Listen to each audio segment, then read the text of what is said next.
Hello, book lovers. Welcome to the Lit Garden author series by booktrib.com. I'm your host, Diane Parrish, author of the column Lit Garden, monthly musings and book reviews for the thoughtful reader. Today I have the pleasure of speaking with Cara Wall about her latest novel, The Dearly Beloved. I'd like to share with you a little bit of her biographical information, which is available on her website, carawall.com. Cara Wall grew up in New York City's Greenwich Village and London's South Kensington. As a child, she read books, especially biography and historical fiction. Every Friday night, she and her parents spent the entire evening at Brentano's bookstore on 8th Street and University Place, choosing their books for the weekend.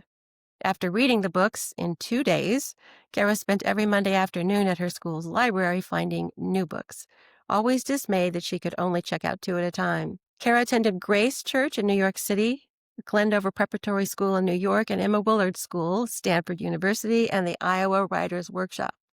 She now lives once again in Greenwich Village with her family. The Dearly Beloved, Cara's debut novel, received rave reviews from the New York Times and Entertainment Tonight, among others. It was also a read with Jenna pick and became a national bestseller. One of my favorite descriptions of the novel was from Kirkus, quote, "Writing with restrained lyricism, Wall's debut, 15 years in the making, offers a kind of literary chamber music, combining the viewpoints of a quartet of characters across multiple decades and events." Welcome to Lit Garden, Cara. Thank you so much. I'm so excited to talk to you. Yeah, I'm really looking forward to talking to you. And your book is absolutely beautiful. I loved it. So we'll just walk through some casual conversational questions. I do have to say, when I read in your bio that you and your family went to the library every Friday night, Yes. it was like we had parallel lives. That is exactly what my family did every Friday night. Really? We went to the library. Yeah. Yeah, we went to the bookstore. Yeah. Yeah. Yeah. And then we went home and we all just read all weekend. That is so wonderful. Did you have a lot of siblings? Nope, I'm an only child. You're an only child, so you all Yeah. read. Yeah. Yeah, we did that too. I wonder, I don't know that I could answer this question, but do you have any particular books that you remember loving as a child? Any that stayed with you? Yes, there's a series. It's called A Mustard Seed of Magic. And it was about a family. I believe they lived in Brooklyn. And it just took them through, it took these two sisters through like 8 books. And I read them sort of in 8th grade. I really loved that series. And so at some point in my life, I like went out and scrounged for them everywhere. Like I wanted to get the whole series together. So I had to just go out and look on the internet and find them all. So I do have them now. One of the characters wrote religiously in her diary. Oh, yes. I liked Did that you too. did you keep a diary No, yourself? No. but I love Okay. to read diaries. And so, yeah, it was very satisfying. I read the whole thing, I think 5 times in a row, all the 8 books, and my mother took them away from me, said I had to read something else. So all that reading, at some point, you must have realized, I want to be a writer. When did that happen? Well, I think my first book I wrote when I went to horse camp, and it was called Taffy the Teenage Horse. So I was like 9. And then a friend of mine, the girl who was in my dorm room also, she drew all the pictures for it. Oh, do you still have Taffy? Somewhere. Yes, I do. You should have that published in some form. So I don't think it was my best work. And then, did it just stay with you? You just kept writing from Taffy on? You were always writing? Yes. I mean, in certain ways, I think I really started being more serious about it in high school. I had a really great English department. I went to a boarding school called Emma Willard. It's all girls. And we were really lucky. I had 2 great teachers. And at the end of junior year, they had 6 of us and said, "Do you guys want to just do a workshop where you write a book?" And so we did. Instead of taking actual English classes, we all wrote a novel. Wow, that is amazing. Yeah, and it was great. So I got really serious in high school, and then I did some other things, and then I moved on. I know you've said that The Dearly Beloved took you over a decade to write. What was your writing process like during that period of time? And why, people always ask, why did it take you so? I considered it my practice book. It was my practice book because I knew, I mean, this is the Dearly Beloved is based in the church that I grew up in. The characters are not the same people as the book, but it felt very easy for me to write and to be able to not have to create everything out of thin air. I just wrote and wrote for a long while, and then I had my child, my only child, and that's takes a lot of time away. And I was also teaching at a middle school uptown in New York. And so there wasn't a lot of time. But at some point, I think when my daughter was like 5 or 6, I was like, I can't not do this. Like, I have to show her that you can really apply yourself to something you want to do and just put it out there and see what happens. That, I mean, that's kind of how it worked. Yeah. And I wrote in tons of coffee houses. My daughter's a singer and she did a lot of junior choirs and all of that kind of stuff. So for like 3 years, I sat twice a week at a Starbucks in Brooklyn while she was singing. And that's how I finished it. That's so interesting, the writing in the coffee shop thing. I know many, many writers who write in a public place, but they sort of create a cocoon around themselves so that they can get their work done. I wonder, did you ever feel that little snippets of conversation or interactions in the world where you were writing filtered their way into the book? And not at that point because I was really far into it. I was really, really at that point trying to get it finished. And I think people thought I was crazy because basically I was just reading the book sort of sotto voce to myself to see how it read. I was sort of at that phase at that time. So your practice book became your real book. So if you can remember back to the germ that got this book started, was it character, plot, a problem you wanted to solve, the setting of the church, or can you remember? Oh, this needs to be my book because. It's been so long since I had the first germ.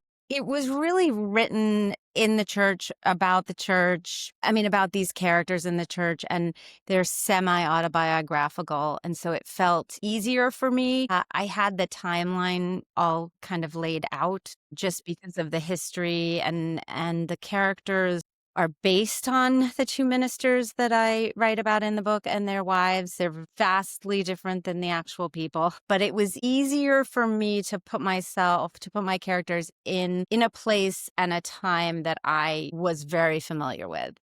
So so I'm writing a new book and I'm having to create the atmosphere and the sights and all that stuff from thin air. It was much easier for me to like sink into the characters because it was very easy for me to create their world. So the world you created, like the book takes place over the lifetime of these people, but a bulk of it is in the 70s when there's a time of a lot of social change. Yeah. So like 65 to, I mean, I can't do that math right this second. But because my parents moved to New York in 1965, my mom she was the switchboard operator at the church. It was the days when you had the little pins you stuck in the switchboard. I actually did had when I was in high school, I had that job. I had that job after school. I was a switchboard operator. That is so awesome. It was awesome, actually. I'm glad I had that little moment of experience. Did you have any, I mean, this was your world. You knew it. Did you have any hesitation or when you went to put the book before agents and publishers, did you think, uh-oh, nobody's going to want a book about people in a church? Or did you just figure, I wrote this thing, I'm going for it?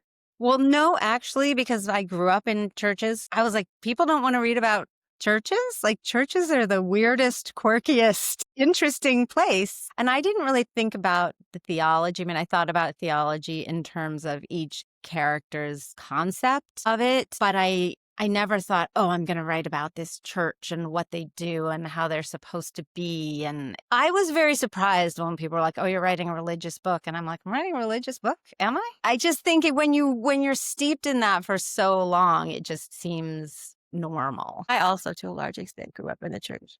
It's very familiar to me too. And I would agree. If you want a slice of humanity of every kind of everything there is, spend some time in the church and you will see it, right?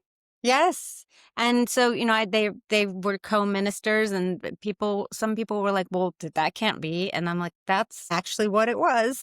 I mean, I still love that. I will always love that book just because I mean, it just is. I basically was writing about my home the whole time. I think you said you liked writing about ministers because ministers are deep thinkers, and it gave you an opportunity to do that in a very natural sort of way to get into their really deep thoughts. Yes, I love doing that. I love writing very deep things, and I loved the concept of every character having a different idea of faith and a different way that they got into the church, and how each particular couple, the wife and the husband, had conflicts with each other. I mean, not like fighting ones, but just things that ideas and concepts that were really hard for them to reconcile. And I like that because I think that that's really interesting to think about, is to put people together and see how they work. Yeah, absolutely. I thought that was really well done. You did a terrific job of that. They were very real characters, and their conflicts were real, and their internal contradictions were real. You definitely knew these people inside and out. They were in no way straw people stereotypes at all, but their foibles and their flaws you addressed with a great deal of empathy. Some of the things that happened in the book, if you just said to someone, "Oh, this person did this and this person did that," you might think, well, that sounds kind of awful, but it was always completely, completely understandable. Every decision they made, every interaction they had, even the conflicts were completely believable and so, like, as I said, so empathetically handled, which tells me you are a very empathetic person. I just like to go deep. I mean, I'm, first of all, I'm not very good at plot, so I have to be really good at interiority. They just came to me fully formed. I had a really hard time with Lily because she was very reluctant to tell me really her story, or she could tell me her story, but she didn't. She was holding back so much grief that it was hard. So a lot of the way that I work with characters is I just interview them. Well, tell me about that. I mean, I know who they are, I know what they look like, I know where they're working, I know what's going to happen to them, etc. But then when you get into the deeper parts of it, especially when a husband and a wife are thinking totally different things and having, I mean, nobody really fought in this book, but I tried to make each of my characters stay true to their feelings and stay true to themselves. And you get to a point, it's like I'm their therapist and I'm asking Lily questions and she's trying to answer them to me for me, and but she can't, and then she gets angry. And so I just have to really, really, really, if you're going to write something very deep, you really have to understand how each character moves through the world and their deepest thoughts, because otherwise conversation is not that interesting or meaningful. I mean, conversation can be interesting, but to be meaningful, especially in marriage, is a hard thing to write on the page. It is a hard thing to write on the page, especially when you're dealing with a character like Lily, who is holding back so much grief from herself. She's not acknowledged that the impact that what happened to her has had on her. So to get to the place where you can understand what Lily's feeling, you have to somehow help Lily to understand what she's feeling. And I thought you did that really well. I thought the way you handled the impact that grief had on her was so realistic, but it's not the standard way grief is written. Do you understand what I'm saying? Sort of. I mean, I think I think everybody's grief is different. 100%. Yes. So, and I think she was very armored about it. I think she needed to get out of where she was. Well, the book is full of so many deep motifs. Just to list a few that popped out at me: faith, doubt, infertility, feminism, grief, major life disappointments. And somehow it doesn't at all seem that you've shoehorned any of those in. You've told this story, and these things are what happened to these characters. And these are the things that they're dealing with, talking about, thinking about. So, congratulations, first of all. When you first started writing it, did you think, I'm going to have all these motifs in there? Or was that part of having the characters come to you fully formed? I think the reason that all the motifs work is that each of them has their own set of values. And so it's not like everybody in this group is talking about the same thing. So like Lily has her motifs and Charles has his and James has his, and So I think they're pretty separate. What I really liked doing was putting two people in a room with each other or three people in a room with each other and just seeing what they're talking about. But it made it very clear. I mean, they came to me with very clear thoughts and emotions, and I was just lucky that they all had different ones. I mean, they all came to me with like different ones. They all had different ones, and yet they overlapped, and yet they meshed. Were there any that you had to say, "No, we've got enough going on here. We're just not adding that"?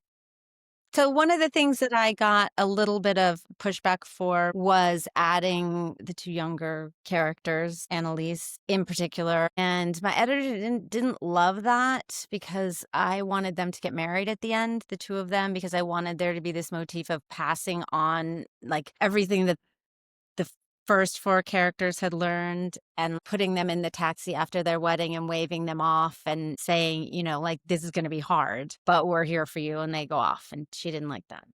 I fixed it. I just changed like 5 sentences. I made it into a christening instead of the wedding, but it was literally the exact same scene. The whole speech was there, the whole everything, and it just wasn't a wedding.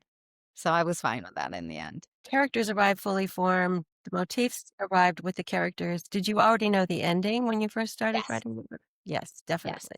So I absolutely knew the ending because I thought it was going to be a wedding. And I really had this sentence that was the trees had thrown down the confetti of their new year. So I loved that. And then, so since I had a prologue, I had to write an epilogue. And so, when my editor signed off and she said, okay, but now you have to write the epilogue. And I was like, oh, dear. So one of the ways that I make myself write or get myself to write is eat cookies and tea and cookies and tea. So I was like, okay, I have to get this done. I have to do this. The last thing I have to do. And I got, I mean, I think about like 8 boxes of cookies and I just sat in the den and I wrote it in 45 minutes. My It just gosh. was like bloop. And I was like, I guess I'm done. But, you work on something so long, I guess it was just waiting. It was in there. It just needed to come out. Yeah. Yeah. Yeah, So did you totally. write it with the same mechanics? You wrote the whole book on a computer and you wrote the epilogue on a computer, or how did that work? I write longhand and then I speak it into Google and then I take all the good parts from that and I put it into Pages or Scrivener or something like that. Okay. So I can just, yeah. I'm taking another writing class where we write longhand, which I have not done in a very, very long time. I first started the book that I wrote in longhand and then switched to computer. But I'm finding it's really an interesting change in the process. I I find that something is happening. The connection between my heart and my hand and my paper and the pen, something different is happening as I do that. And I don't know. It would take me 30 years to write the next one, but I think I might try to write longhand more. Are you writing longhand now too? Now I'm not writing longhand. I just write when I write, I don't write in order. I just write scenes of everything and then I have to put them together and that's not again, my best skill. But now I have them all and I'm just trying to piece them together. I'm not going to ask you to say anything about it that you don't want to say, but do you want to say anything about it? Sure. Well, the teaser is that it's about a painting that's left on the steps of the Met. I actually did an internship in the costume department. My job there was they just finished the Jackie O exhibit, and it was my job all summer, it took me all summer to go through all of her clothing and make sure it was on the right hanger. And that's where I've sort of said it. And the painting that gets left at the steps of the Met, there's a curator whose wife has just left him. She was very rich and he knows he's not going to, have the same money he'll ever have. And so he really wants to find out what this painting is. And his young assistant, he sends her out to find all these certain things. And then the other story, so that's the present day, which is 1992 to 94. And then there's a whole backstory about World War II.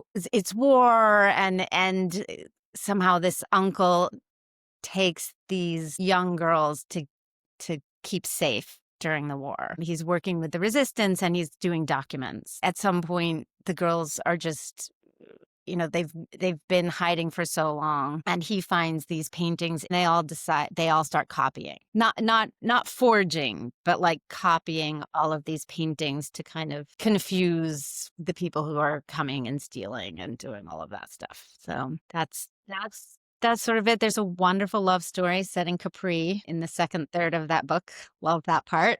Sounds fabulous. I'll read it. Have you had a chance to connect with readers on a regular basis who've read The Dearly Beloved? I was lucky enough to do a book tour. I'm lucky enough to have a ton of friends, everywhere, especially in the US, in London. And so we did a lot of smaller venues and doing things at people's houses. I like doing them at people's houses just because it feels cozier.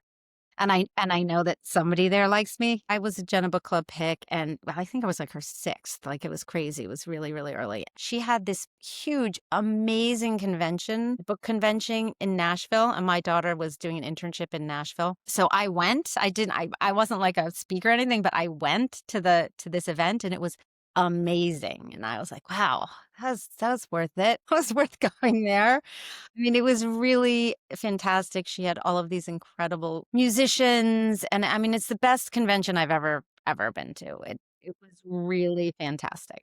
Anne Patchett was there. She's very, very funny. She was talking all about her nun. She actually didn't read until she was 8. She couldn't read till she was 8. And then this nun came up to her and was like, "You can't read, can you?" And she's like, "Sure, I can." And the nun was like, "No."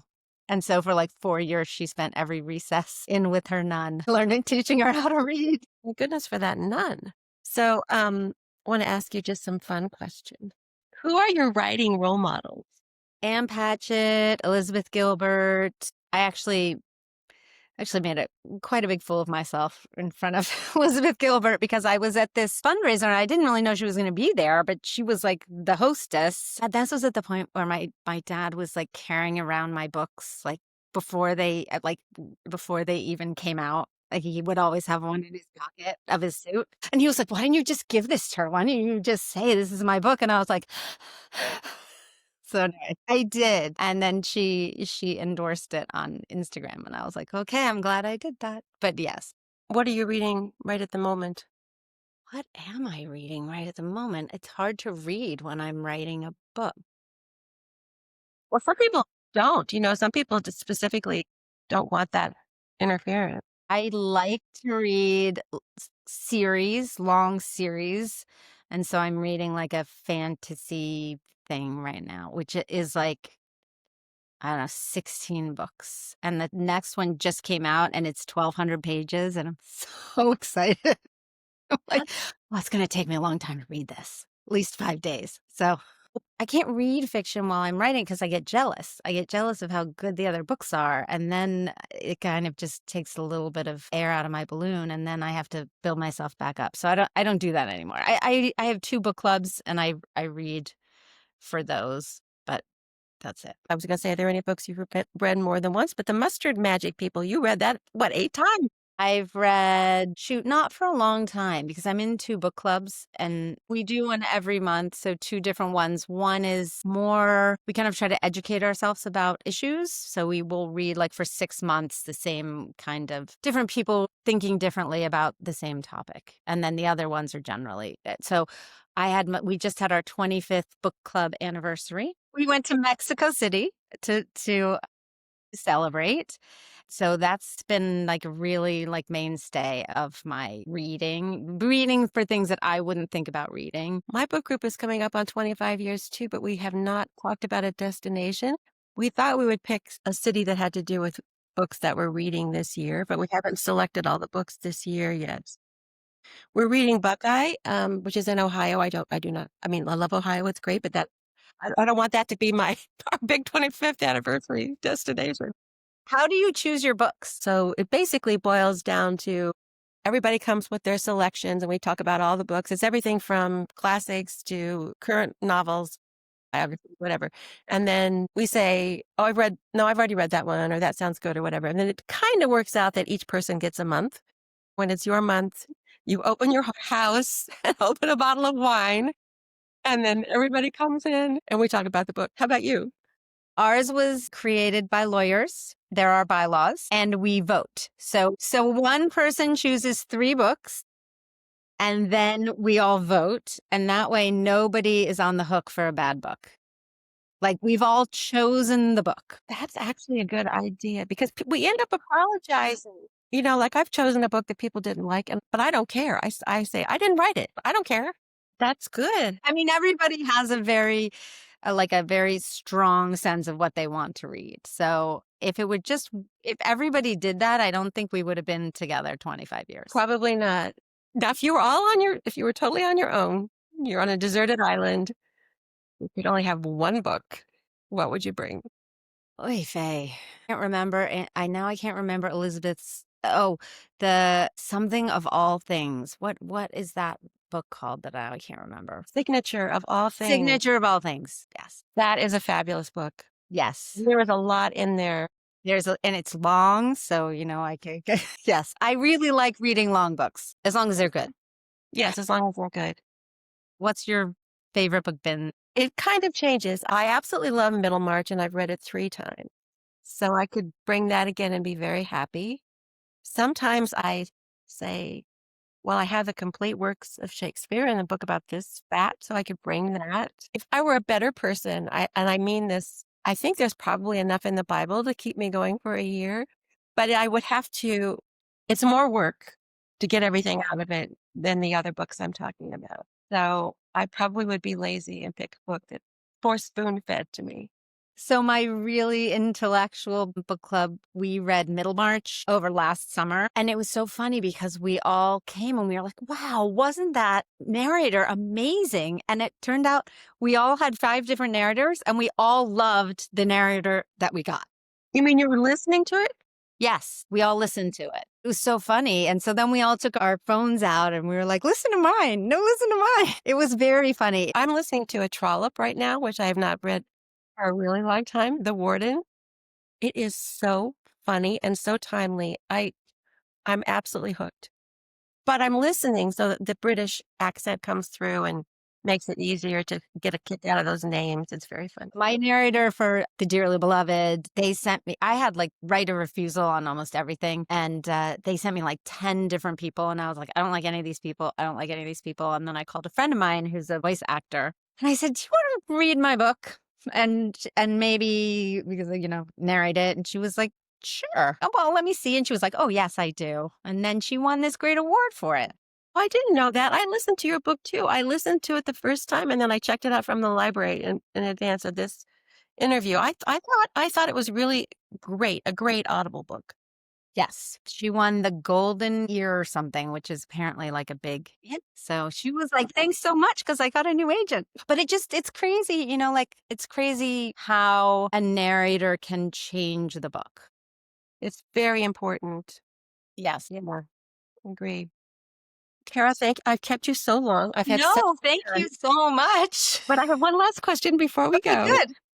Describe your perfect day. My perfect day is I sleep generally late till like 9:30 because I read late into the night. And then I go for a long walk. And then I come home and I force myself to start working on the book, which only takes about 15 minutes. I just have to sit down and cookies and tea. And I have to be like, just open your computer. And if I open my computer and open that, then that's fine. And then I do teach. I also work with high school kids on writing. And then I love to cook dinner. And then we eat dinner or we go out to dinner. And that's my day. Or like my absolute fantastic day would be if I could, spend an entire weekend with my child who's 21 now, but that's not going to happen. No. No. I know. I don't like to be frantic. I don't like to be doing a lot of stuff. I like to just have I'm kind of boring. I like to have my regular day. And then the weekends I spend a lot of time gardening. Me too. Yeah, that sounds like a really nice day, actually. Thank you so much for taking the time to talk with me. I really appreciate it. So, Cara, where can readers find out more about you and your work? You can go to my website at carawall.com. Fantastic.